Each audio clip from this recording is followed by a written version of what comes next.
All right, let's say we have a circle and let's try to measure the distance of this one. So we're gonna click annotate, um, measure distance, and if we select quadrant to quadrant, you can see that the diameter is 6.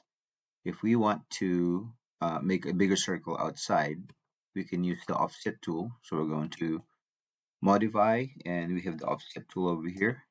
And down the bottom, okay, you can specify through, which is basically if you select through, as we said before, you can select this and then just control where you want to make the circle. Okay, but this time we're not going to use through, so we're going to use offset, and then we're going to specify the offset distance because this one says specify offset distance or select these options. In this case, we're not going to select any option. We're going to specify the offset distance.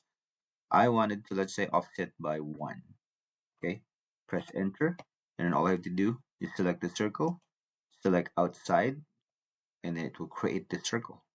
If I measure again the distance between the outer quadrant and the uh, left quadrant and right quadrant, so distance left and right, it is now 8.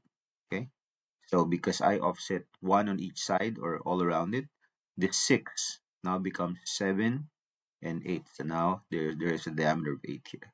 So that's how to use offset with the specified distance. Again, to do that, you're going to modify, click the offset tool, and then specify the distance. Let's say I wanted a distance of 2. I simply type 2, press enter, and then I select the circle. I click the side. I can click inside or I click outside. Okay, so if the original is 6, this will become 8, and then this will become 8 plus 2 on each side.